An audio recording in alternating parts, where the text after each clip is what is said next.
प्यारे भाई और बहनों, हम प्रभु परमेश्वर का धन्यवाद करते हैं आज के सुंदर समय के लिए। और हम जानते हैं कि प्रभु का वचन हर रोज़ हमसे बातचीत करता है।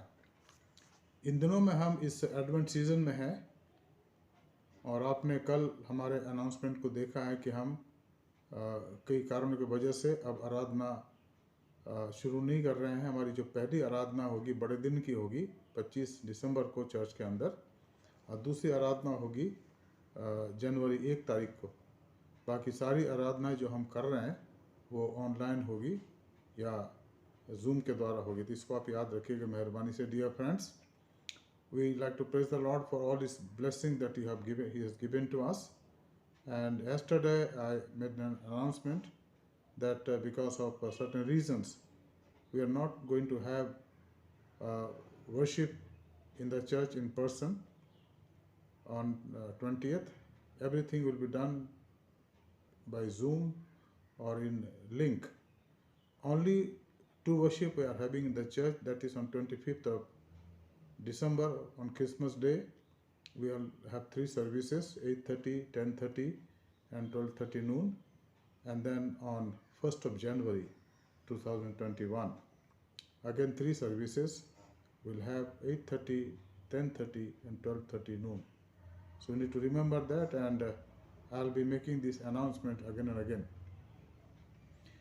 Today we'll once again study the Word of God from the book of Genesis, chapter 17, and from 15 to 21. And I like to, or rather 22, we'll see certain things here so that we praise God and in our preparation. We are preparing ourselves for Christmas. This year the Christmas will be silent Christmas. We are not making any program, and all our program is now postponed because of the pandemic and infection which is growing day by day. I'll read from the book of Genesis chapter 17, 15 onwards, 15 words onwards to 22. And God said to Abraham, "As for Sarai your wife, you shall not call her name Sarai, but Sarah shall be her name. I will bless her, and moreover I will give you a son by her. I will bless her, and she shall become nations. Kings of people shall come from her." Then Abraham fell on his face and laughed, and said to himself, "Shall a child be born to a man who is 100 years old? Shall Sarah, who is 90 years old, bear a child?" And Abraham said to God, "Oh, that Ishmael might live before you."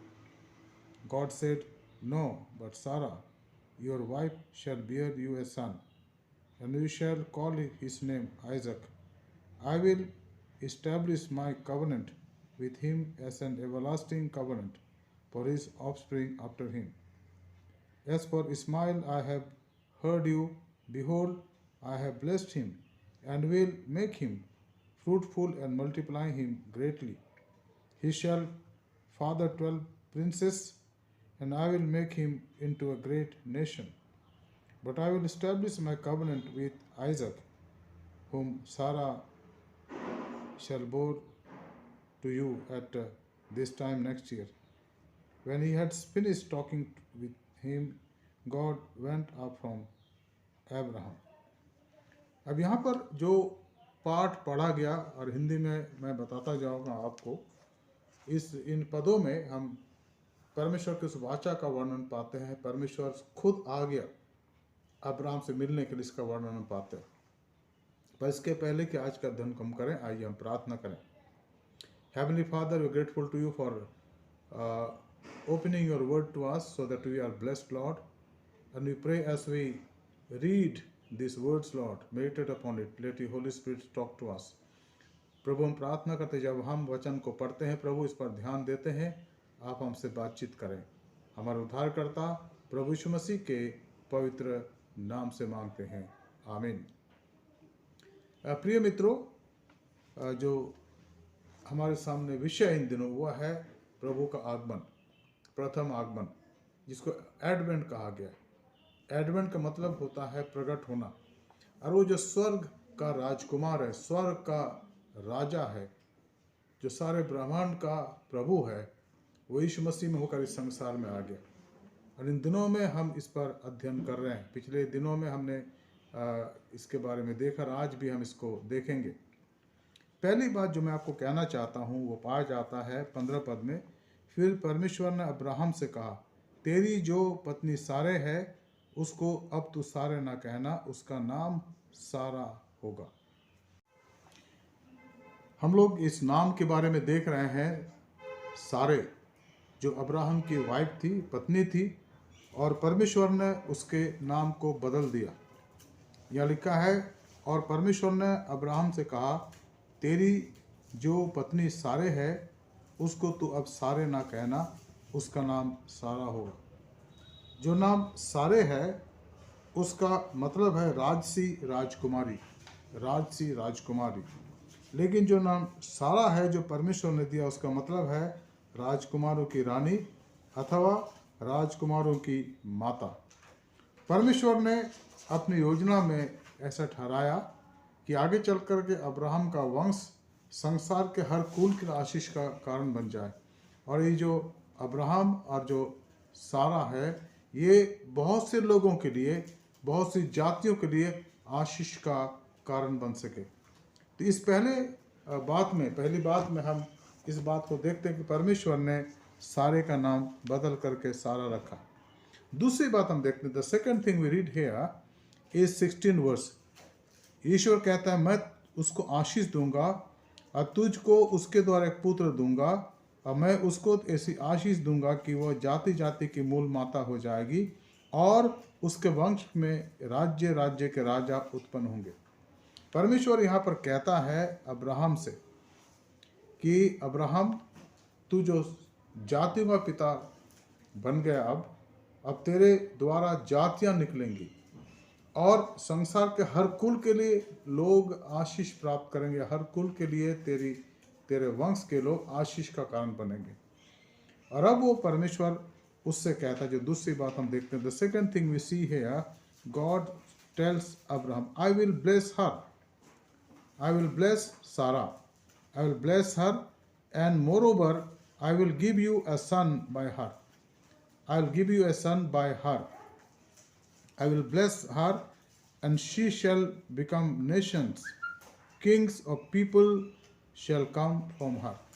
परमेश्वर यहाँ यह वायदा करता है कि Abraham, इस बात को तू जान ले कि तेरी पत्नी सारा के द्वारा दुनिया का हर एक कुल आशीष पाएगा। And this is the meaning of Christmas. Why this Christmas? Christmas is not for a particular group of people or the Jews or people who are waiting for the coming of the Messiah. Christmas is for everyone. And therefore we read in St. Luke's Gospel chapter 2, and we read the promise that was made and the good news that was given to the shepherd. Today, behold, first of all, do not fear. Don't be scared. Daro mat, because I bring you today the good news of great joy. So today in the city of David, our Savior is born, who is Christ the Lord. And He has come for everyone, for the world. प्रभु यीशु मसीह का आगमन दुनिया के हर व्यक्ति के लिए है मित्रों, चाहे हम कोई भी क्यों ना हो। हम अपने आप को किसी भी नाम से पुकारते हैं, किसी भाषा को बोलते हैं, किसी भी देश में रहते हैं, हमारा उससे कोई फर्क नहीं पड़ता। यीशु मसीह का आगमन दुनिया के हर व्यक्ति के लिए है, हर जाति के लिए। और आज हम इसलिए आनंदित हैं, हालांकि हमारे बीच में जो परिवेश है, जो परिस्थितियां हैं, आज बहुत ज़्यादा विपरीत हैं। और अभी हमने कल, यानी हमने डिसाइड करा 14 तारीख को कि अब हमारी जो आराधना या हम कर रहे थे 20 को हम नहीं करेंगे, पोस्टपोन कर रहे हैं। अब केवल आराधना 25 दिसंबर को होगी, बड़े दिन के दिन, और 1 तारीख को होगी जनवरी की दिन। क्योंकि जो परिवेश है, जो वातावरण है, जो हालात हैं, वो बिगड़ रहे हैं। और हम नहीं चाहते कि किसी को इन्फेक्शन लग जाए, इसलिए हम अपने घरों में रहेंगे, सुरक्षित रहेंगे और ईश्वर से प्रार्थना करेंगे वो हमारी रक्षा, हमारी मदद करे। लेकिन जो बड़े दिन की खुशी है, जो बड़े दिन का आनंद है, वो हमें इस बात के लिए उत्प्रेरित करता है कि ये जो सुसमाचार है, यीशु मसीह का जो आगमन है, वो दुनिया के हर देश के लोगों के लिए, हर जाति के लोगों के लिए, यीशु मसीह का आगमन हर एक व्यक्ति के लिए आशीष का कारण है। इसलिए हम प्रभु का धन्यवाद करते हैं। Dear friends, we are really joyful, we praise the Lord for this. मित्रों, हम प्रभु का धन्यवाद करते हैं इस सुंदर वचन के लिए जो उसने दिया है।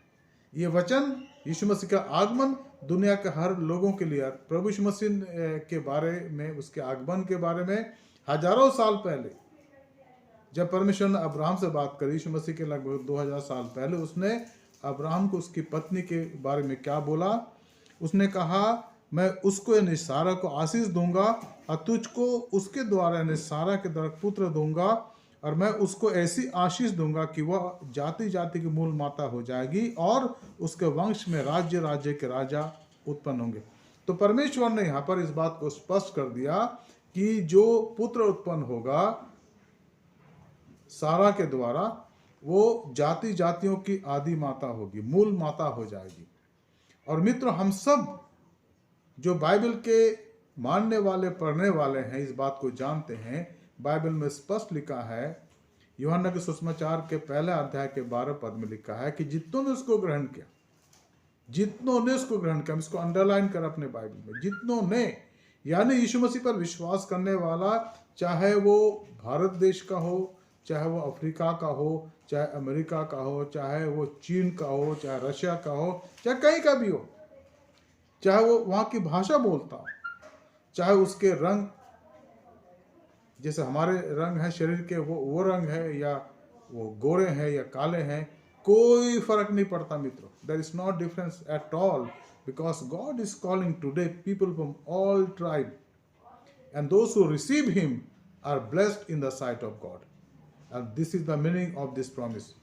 तीसरी बात हम देखते हैं, यहाँ लिखा है, तब परमेश्वर ने अब्राहम से कहा, निश्चय तेरी पत्नी सारा के तुझसे एक पुत्र होगा और तू उसका नाम इसहाक रखना, और मैं उसके साथ ऐसी वाचा बंधूंगा कि उसके पश्चात उसे वंश के लिए युग युग की वाचा होगी। अब परमेश्वर ने इसको याद दिलाया यहाँ पर। God is reminding Abraham, the father of many nation, that your wife Sarah, the mother of many princes, you will be blessing for many people।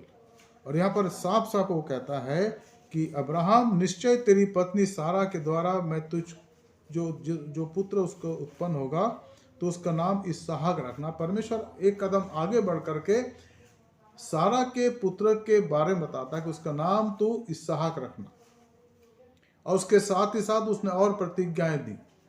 परमेश्वर ने और प्रतिज्ञाएं दी कि ये सारी बातें मैं तेरे साथ करूंगा, ये सारी बातें तेरे साथ होंगी। परमेश्वर आज भी हमसे बात करता, परमेश्वर आज भी हमसे बात करता, और वो अपने लोगों के सामने अपनी प्रतिज्ञाओं को पूरा करता। परमेश्वर ने कहा कि तेरा पुत्र होगा सारा से, जिसका नाम इसहाक होगा, और इसहाक नाम का अर्थ है हंसी। यह ध्यान देने योग्य विषय है कि अब्राहम और सारा दोनों हंसे थे, क्योंकि वो दोनों बुजुर्ग हो गए थे जब उन्होंने इसहाक के जन्म की उद्घोषणा को सुना था, तो हंसे थे। इसको आप पढ़ सकते हैं, उत्पत्ति 18 अध्याय 12 से 15। यहाँ जो अर्थ है नाम का, वह है हंसी, इसहाक के नाम का अर्थ। और परमेश्वर ने नाम दिया, और परमेश्वर ने कहा कि जो तेरा पुत्र होगा उसका नाम इसहाक होगा, क्योंकि मैं उसके द्वारा दुनिया के हर एक कुल को आशीषित करूंगा। और परमेश्वर ने इसको पूरा कर आगे चल करके। तो तीसरी मुख्य बात है, the third thing that we just saw and we read here about that in verse 19, God said to Abraham, no but Sarah your wife shall bear you a son, and you shall call him his name Isaac. I will establish my covenant with him as an everlasting covenant for the offspring after him. God promised and he fulfilled. परमेश्वर ने प्रतिज्ञा करी और उसने उसको पूरा करा। मित्रों, जब हम इस साल बड़े दिन की तैयारी करते हैं, हम एक बात को हमेशा याद रखें, परमेश्वर हमारा जो है, बाइबल का परमेश्वर, वाचा का बांधने वाला परमेश्वर। तो यहाँ पर हम देख रहे हैं कि परमेश्वर ने प्रतिज्ञा करी अब्राहम से कि मैं तेरी पत्नी सारा के द्वारा तुझे एक वंश दूंगा और उसका नाम तो इसहाक रखेगा, और उसके वजह से दुनिया के हर एक जाति के लोग आशीष पाएंगे। और यहाँ पर जो चौथी बात है वो पाया जाता है 21 और 22 में लिखा है, परंतु मैं अपनी वाचा इसहाक ही के साथ बांधूंगा जो सारा से उत्पन्न अगले वर्ष इसी नियुक्त समय में उत्पन्न होगा। तब परमेश्वर ने अब्राहम से बातें करनी बंद करी और उसके पास से ऊपर चढ़ गया। परमेश्वर अपने समय के अनुसार वो आया और अब्राहम से बात करने लगा। God came in his own time and started talking to him.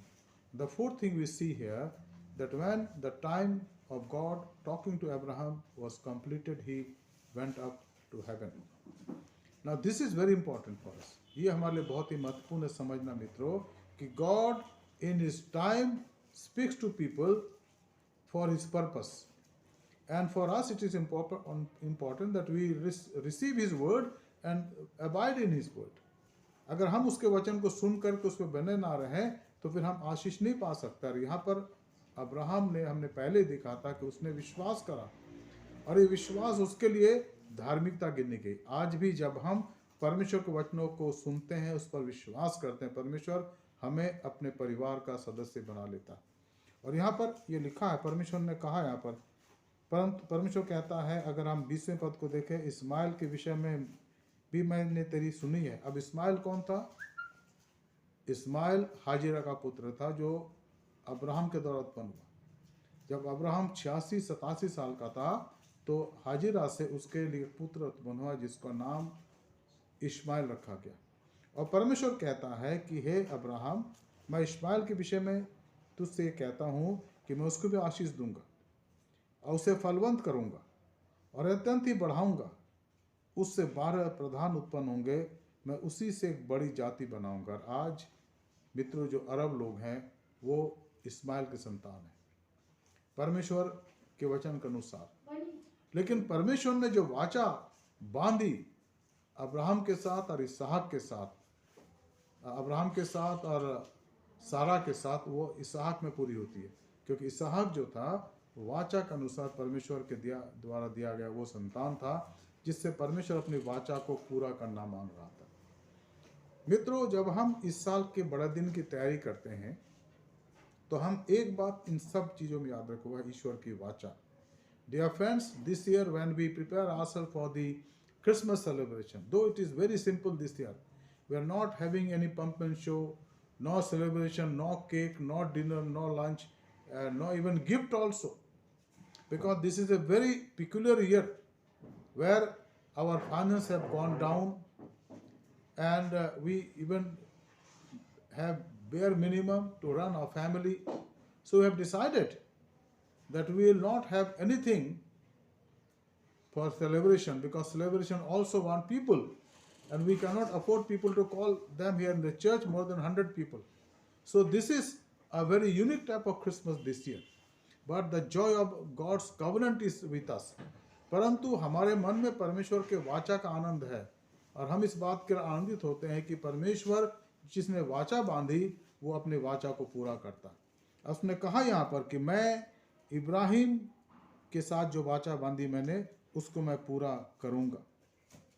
अगर आप 19 पद को दोबारा लिखें या 18 पद को दोबारा देखें, लिखा है, अब्राहम ने परमेश्वर से कहा, इस्माइल तेरी दृष्टि में बना रहे, यही बहुत है। तब परमेश्वर ने कहा, निश्चय तेरी पत्नी सारा के तुझे एक पुत्र होगा और उसका नाम तो इसहाक रखना।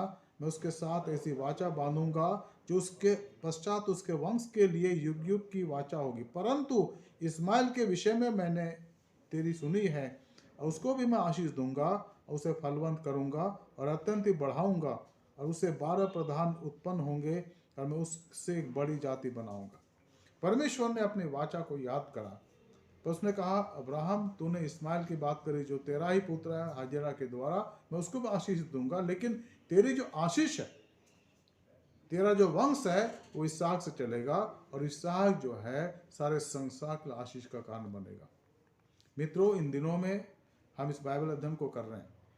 अब मेरी आशा है कि जब हम इस अध्ययन को कर रहे हैं मित्रों, तो हम आशीष प्राप्त कर रहे हैं। God is going to bless us abundantly, dear friends, because this blessing that we are going to enjoy in Christmas is not merely our physical pleasure, for physical pleasure. इस साल तो शायद बहुत से घर ऐसे भी होंगे जहां पर हम क्रिसमस ट्री नहीं लगाएंगे, कोई सजावट नहीं होगी। क्यों? क्योंकि हमारे बहुत से मित्र जो हमारे चर्च के हैं या बाहर भी हमारे मसीह समाज में, वो दुनिया से चले गए। इसलिए जिनके परिवार में दुख है उनके साथ हम दुखी होते हैं। ये बाइबल की शिक्षा है कि रोने वाले के साथ रो और आनंद मनाने वाले के साथ आनंद मनाओ। तो इस साल चूंकि लोग दुखी हैं, परेशान हैं, हम उनके साथ खड़े हैं। कोई सेलिब्रेशन नहीं है, लेकिन शांति से हम प्रभु का धन्यवाद दे रहे हैं कि वो वाचा को बनाने वाला, वाचा को स्थापित करने वाला, और हमारे जीवन में उस नई वाचा के तहत अपने आशीष को देने वाले परमेश्वर, उस वाचा के तहत हम इस बड़े दिन के लिए अपने आप को तैयार करते हैं। आइए हम प्रार्थना करें और प्रभु के सामने अपने आप को रखें। Let's pray. स्वर्गीय पिता, धन्यवाद देते प्रभु आज के बाइबल अध्ययन के लिए, जिसके द्वारा प्रभु आपने हमसे बातचीत करी है। हम ये चाहते प्रभु कि हम आप में बढ़ते चले जाएं, ताकि हमारे जीवन से आपकी महिमा, स्तुति, आदर मुझसे आपको मिले प्रभु, ताकि लोग जो अंधकार में हैं आपको जाने, आप पर विश्वास करें और आपकी स्तुति बढ़ाई कर सकें। हम धन्यवाद देते प्रभु एपोस्टल मेथोडिस्ट कलीसिया के लिए प्रभु जी, इसके बावजूद कि हमारे अंदर बहुत सी कमियां हैं, घटियां हैं प्रभु, पर आप हमसे प्यार करते हैं, और आप चाहते प्रभु कि हम भी आपसे प्यार करें और आपकी संगति में बढ़ते चले जाएं। हे प्रभु, हमारी तैयारी आपको पसंद आए। आज के वचन के प्रभु जो आज हमने पढ़ा, उत्पत्ति उसके 17 अध्याय के 15 से लेकर 22 तक, प्रभु इन बातों को याद रखें और उस वाचा के लिए प्रभु आपको धन्यवाद दें जो आपने आज से लगभग 4000 साल पहले इब्राहिम से बांधी, और सारा के द्वारा प्रभु आपने उसको इसहाक दिया, जो सारे संसार के लिए आशीष का कारण बना। हमारे धन्यवाद को स्वीकार करें, हमारे उद्धारकर्ता प्रभु यीशु मसीह के पवित्र नाम से मांगते हैं, आमीन। Dear friends, this is a great joy for us to prepare ourselves for Christmas. Even though this year this will be a very silent and simple Christmas. There will be no celebration whatsoever wherever it is, in the church or in home also. We request you to just be in silence with the Lord, because we are also in solidarity with people who have lost their loved ones because of the COVID-19, and some of them are still suffering. So we stand with them in sympathy, and we pray God may bless them. So we thank the Lord for this time, for this Bible study.